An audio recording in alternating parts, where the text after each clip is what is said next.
Et bonjour à tous, bienvenue sur cette vidéo. Aujourd'hui, on s'attaque au principe de superposition. Cette fois-ci, on fera la partie cours et la partie exercice dans la même vidéo. Et vous allez voir que toutes les notions qu'on a vues précédemment vont nous être utiles aujourd'hui. Alors, dans quel cas on va avoir besoin du principe de superposition? Eh bien, typiquement, on va prendre ce schéma comme exemple. Ici, vous voyez qu'on a un montage avec plusieurs générateurs. Donc, on a deux générateurs de tension ici, un générateur de courant ici. Et l'objectif, ça va être de calculer UR2 et IR4. Mais on a un petit problème dans le sens où jusqu'à maintenant, pour tous les exercices qu'on a fait, pour toutes les problématiques qu'on a rencontrées, à chaque fois, dans tous les montages, on avait un seul générateur. Donc admettons, on veut calculer UR2, on peut se dire, bah, je vais peut-être utiliser une loi d'émail, mais ici on va pas pouvoir parce qu'on n'a pas cette tension-là. Donc certes on a cette tension-là, mais on a deux inconnus dans cette maille, donc on ne pourra pas utiliser la loi d'émail pour calculer UR2. Pour le courant IR4, bah, ça va être compliqué aussi, dans le sens où vu qu'on a plusieurs sources, on ne sait pas exactement comment vont se comporter les courants dans le circuit. Admettons, bah, là on a un courant ici,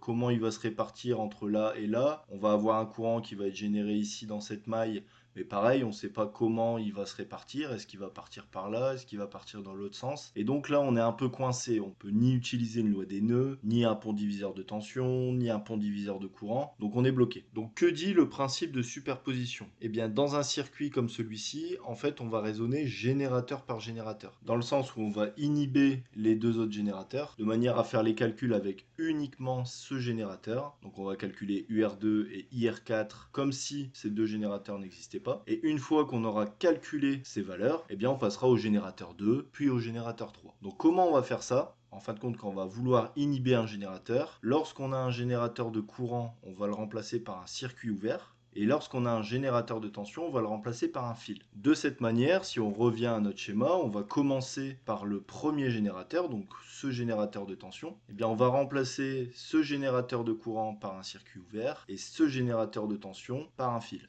Ce qui va nous donner ceci. Donc ça, c'est pour la première étape. Maintenant, deuxième étape, on va s'intéresser au deuxième générateur. Donc même méthode, on va remplacer ce générateur de tension par un fil et pareil pour ce générateur. Donc voilà ce que ça nous donne. Et finalement, étape 3, on va s'intéresser à ce générateur. Donc ce générateur est remplacé par un fil et ce générateur est remplacé par un circuit ouvert. Voilà ce que ça nous donne. Donc comme je vous l'ai expliqué juste avant, on va faire les calculs avec cette configuration-là et cette configuration-là. On va avoir trois résultats pour UR2, trois résultats pour IR4. Ensuite, on va les additionner et on aura la valeur de UR2 et de IR4 pour l'intégralité du circuit. Donc avant de résoudre ce problème, on va se faire un petit exercice d'échauffement. Donc ici, on a un circuit avec deux générateurs de tension et deux résistances, et le but, ça va être de calculer le courant I. Donc comme on l'a vu juste avant, le but, ça va être de raisonner en deux étapes, étant donné qu'on a deux générateurs. Donc dans la première étape, on va s'intéresser uniquement à ce générateur. Donc ce générateur sera remplacé par un fil, comme vous le voyez ici. Et pour la deuxième étape, on s'intéresse à ce générateur. Donc on remplace ce générateur par un fil. Donc eh bien, c'est parti, première étape. Donc on remplace le deuxième générateur par un fil, comme je viens de le dire, et on va calculer le courant I. Donc ici, étant donné qu'on a un fil, on va considérer que ce fil a une résistance nulle. En réalité, il a une résistance, mais qui est tellement petite qu'il sera négligeable face à la résistance ici de 500 ohms.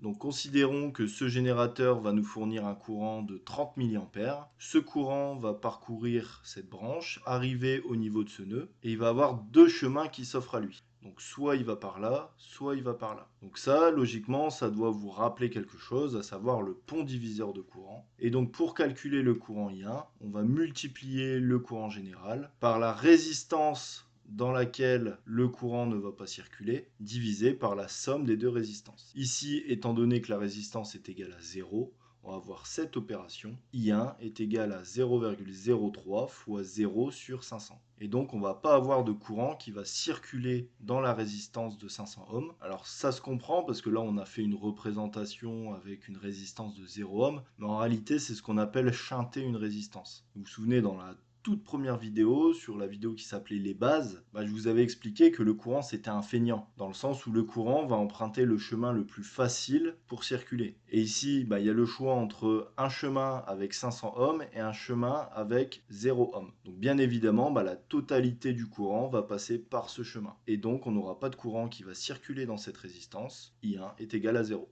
Maintenant, deuxième étape, on va considérer ce générateur. Donc on va remplacer le premier générateur par un fil. Ici, étant donné qu'on a déjà une résistance sur la branche, c'est pas nécessaire de remplacer ce fil par une résistance de 0 ohm. Et donc pour réécrire un peu le schéma, si je descends cette résistance ici qui est sur la même branche, donc j'ai le droit de la placer ici, on constate qu'on a deux résistances en parallèle. Et donc, la tension délivrée par ce générateur va être appliquée aussi bien à cette résistance qu'à cette résistance. D'accord ? Les deux résistances vont avoir la même tension. Vous voyez qu'ici, les résistances ont deux bornes en commun. Cette borne-là en commun et cette borne-là en commun.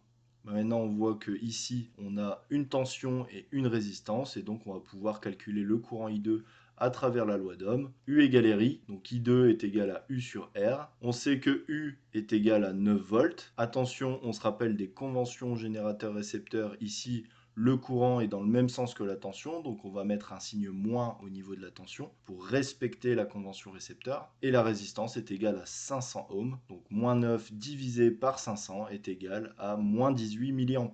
Maintenant qu'on a nos deux valeurs de courant, donc pour la première étape, on avait 0 A qui circulait dans cette résistance. Pour la deuxième étape, on avait moins 18 mA. Et donc on va simplement additionner ces résultats. Et I est égal à I1 plus I2, 0 moins 18, I est égal à moins 18 mA.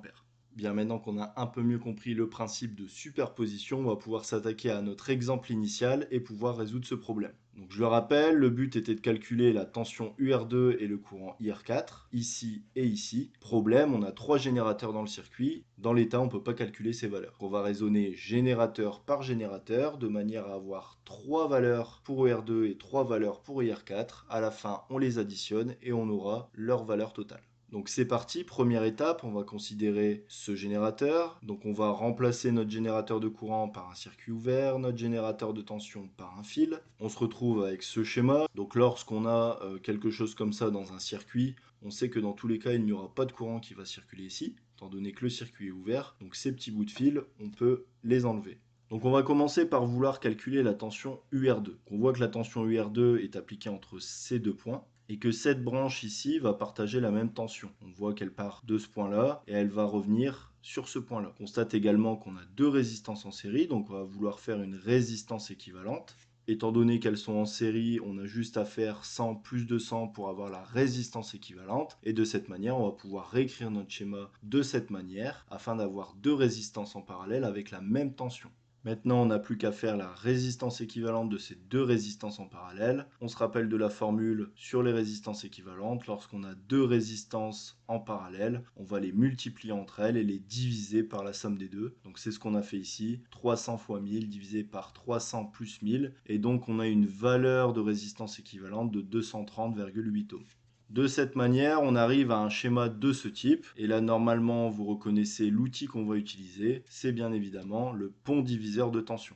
Donc ici, on a une source de tension générale. On a deux résistances en série. Ce qu'on va vouloir calculer, c'est la tension aux bornes de cette résistance. Donc on va multiplier la valeur de la tension générale, ici 9 volts, par la résistance qui nous intéresse. Donc ici 230,8. Divisé par la somme de ces deux résistances, donc 200 plus 230,8. Et donc on a une première valeur de UR2 qui est égale à 4,82 volts.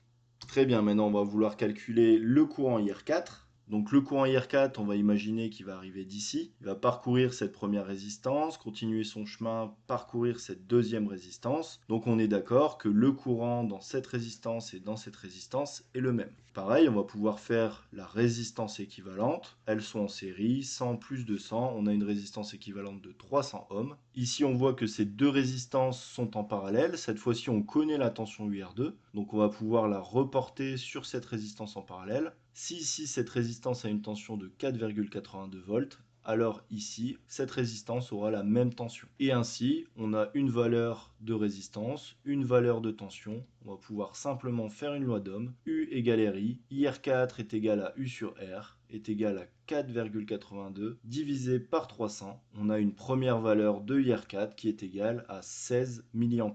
Ainsi, on a les résultats de la première étape avec UR2 est égal à 4,82 volts et IR4 est égal à 16 mA. Passons maintenant à la deuxième étape avec le générateur de courant. Même principe, on remplace ce générateur par un fil, ce générateur par un fil, ce qui nous donne ce schéma. On va réécrire un peu notre circuit en descendant cette résistance et en mettant en série ces deux résistances-là, ce qui va nous donner ce circuit.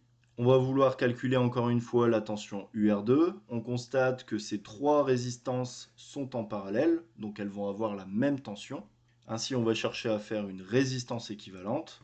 Donc on se rappelle de la formule, lorsqu'on a plus de 3 résistances en parallèle et qu'on veut faire une résistance équivalente, on va utiliser cette formule, qui maintenant on le sait s'appelle une admittance. Et donc calcul très simple, première résistance 200, donc on va faire 1 sur 200, 1 sur 1000, 1 sur 300. Donc on va obtenir cette valeur d'admittance. Nous, ce qu'on va vouloir, c'est l'impédance. Ici, étant donné qu'on n'a que des résistances, donc l'impédance est égale à la résistance. On va retourner cette valeur. Au lieu d'avoir 7 sur 750, on va avoir 750 sur 7, ce qui va nous donner 107 ohms. Donc on peut réécrire notre schéma comme ceci. Et là, on a une valeur de résistance, une valeur de courant. On applique la loi d'Ohm. U égale RI. U égale 107 ohms qu'on vient de calculer, multiplié par le courant du générateur, donc ici 300 mA. Et donc U est égal à 32,1 volts. On peut le placer sur notre schéma. Et maintenant, on va chercher à calculer la valeur d'IR4. Donc encore une fois, ici, on connaît notre valeur de tension. Donc on sait qu'elle va être reportée sur cette branche et donc aux bornes de cette résistance.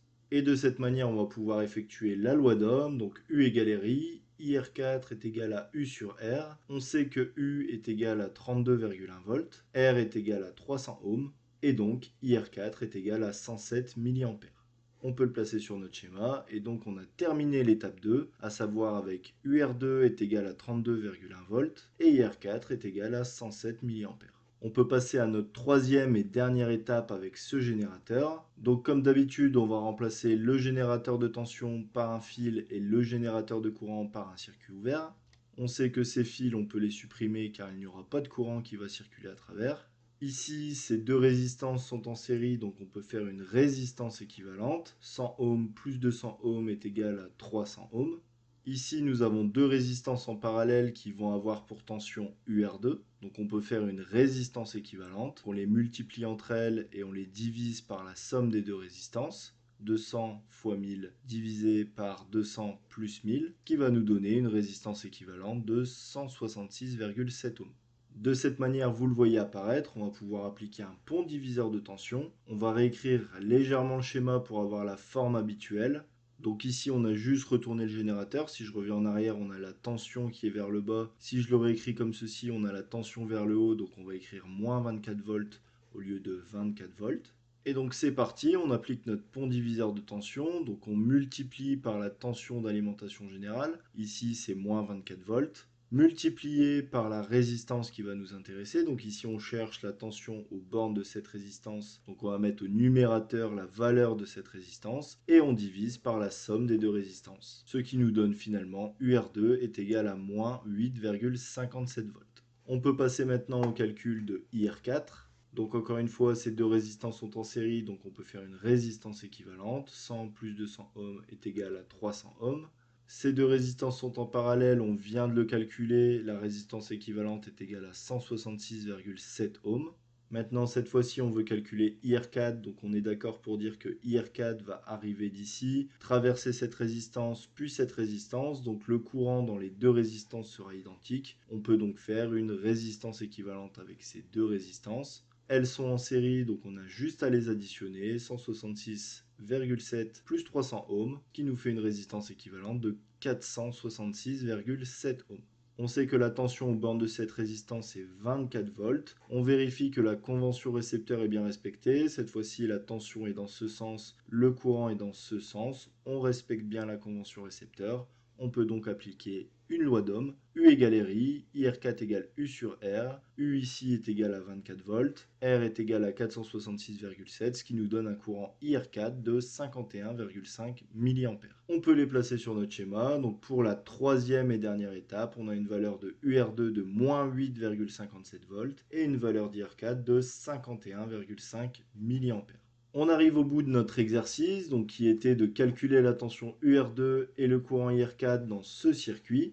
On a raisonné générateur par générateur, avec la première étape avec uniquement ce générateur, la deuxième étape avec ce générateur, la troisième étape avec ce générateur. Pour chaque étape, on a calculé des valeurs pour UR2 et IR4, ce qui nous fait qu'on a 3 valeurs du R2 et 3 valeurs du R4 ici.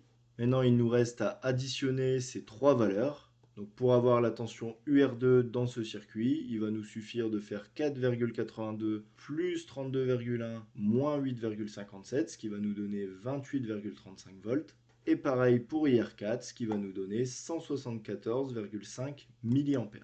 On place les valeurs sur notre schéma et on a terminé l'exercice. Comme d'habitude, pour finir ce chapitre et pour vérifier si vous avez bien compris les notions qu'on a vues aujourd'hui, je vous propose une petite série d'exercices. Donc ici, vous avez un circuit. Le but, ça va être de calculer IR1, UR2, IR4 et UR3. Ici, vous avez des données d'entrée avec les résultats finaux. Je vous ai mis un deuxième exercice avec le même circuit, mais des données d'entrée différentes, et donc avec des résultats différents. Et donc, si vous arrivez à retrouver toutes ces valeurs, c'est que globalement, de 1, vous avez compris la notion qu'on vient de voir aujourd'hui, à savoir le principe de superposition, mais vous avez bien assimilé toutes les notions qu'on a vues précédemment, parce que vous avez vu que dans cette vidéo, on a utilisé tout ce qu'on avait appris sur les chapitres précédents. On a utilisé la loi d'Ohm, les conventions générateurs-récepteurs, on avait des générateurs de tension et de courant, on a utilisé le pont diviseur de tension, le pont diviseur de courant, on a fait des résistances équivalentes. Donc voilà, c'est une bonne manière pour vous de voir si vous avez bien assimilé toutes les notions qu'on a vues dans cette formation et de savoir si vous pouvez attaquer la suite ou revenir éventuellement sur les vidéos pour lesquelles vous avez un peu plus bloqué dans ces exercices, peut-être le pont diviseur de tension, peut-être une résistance équivalente qui n'a pas bien fonctionné. Mais quoi qu'il en soit, si vous avez trouvé ces valeurs, félicitations à vous, vous pouvez passer à la suite. Très bien, en attendant, cette vidéo est terminée. Je vous dis à la prochaine et n'oubliez pas, restez motivés.